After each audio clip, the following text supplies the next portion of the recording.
Are you ready for some good news? While we were rejecting Jesus as King, He still loved us and chose to place His affection on us.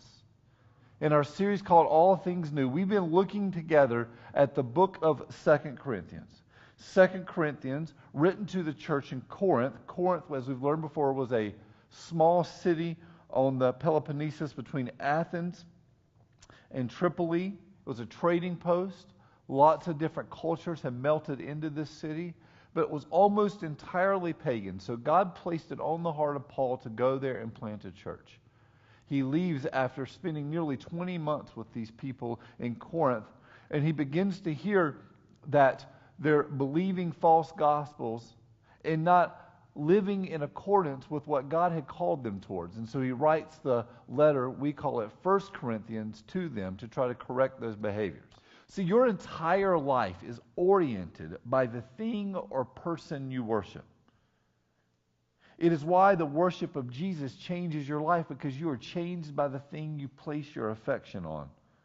And Paul here in 2 Corinthians 11 is very concerned that the church in Corinth is placing its affection on something other than Jesus.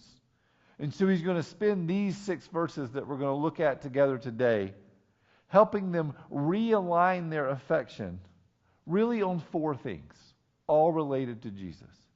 He wants to talk to them about their affection for God, their affection for Jesus, their affection for the gospel, and their affection for truth. The church in Corinth had proven, like we all do, that we are prone to be deceived. We are prone to hear new and fanciful ideas. We have what I like to call chronological snobbery. All new ideas are the best ideas. And so here Paul says, I'm afraid. What is he afraid of? He's afraid that as they were deceived when he wrote the first letter, 1 Corinthians, as he was concerned and saw that they were deceived when he wrote that severe letter that Titus delivered, and now as he's writing 2 Corinthians, he's concerned again that they have been deceived. Verse 4, for if someone comes and proclaims another Jesus than the one we proclaimed, if you receive a different spirit from the one you received, or if you accept a different gospel from the one you accepted, you put up with it readily enough. Meaning, every time one of these come, you just accept it. He says, I'm afraid that not only is your affection for God and your affection for Jesus, but also your affection for the gospel has waned. Church history is filled with illustrations like this. In the first century, we see that the Galatian and the Colossian and the Corinth church are readily deceived by people coming in and challenging the purity of the gospel. History is littered with these false teachings, and Paul knew this would be a problem. It was always the problem. This is why he says in verse 3, but I am afraid that as the serpent deceived Eve by his cunning, your thoughts will be led astray from a sincere and pure devotion to Christ. False teachers always come and cast the truth that you have as being in error and offer error as truth. See, Satan is the ultimate deceiver, and he always comes through his false prophets offering and promising super knowledge. To be your own God, you have to have this secret knowledge or this new information or this new revelation. It's always the trick of the devil to suggest that you don't have the fullness of the gospel. So someone's received a new revelation or a new testament of what Jesus did, or someone has offered supernatural insight that you don't have yet, but if you could just understand what they understand. I read this week about the training of officers for Scotland Yard, which is the policing of London. They're charged with most of the policing of London. And when people join Scotland Yard, they do so for a variety of posts. But one of the things that they do that I found interesting this week was they train a whole group of them that their only job is to really detect counterfeit money.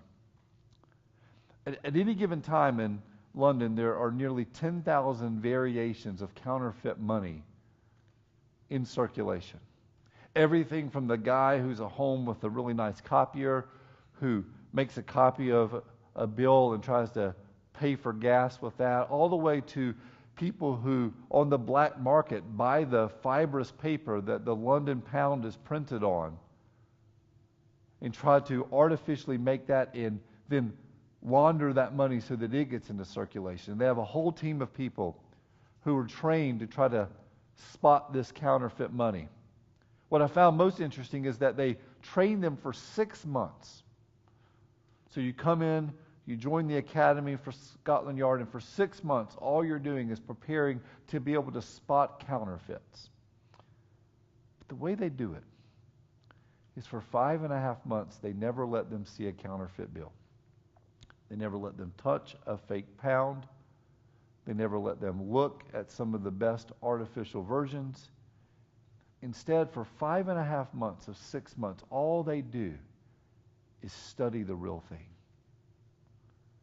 They spend days handling the money, carrying it around, feeling its weight and its texture, feeling its size and its thickness. They spend days looking at every single piece of the real thing under magnifying glasses.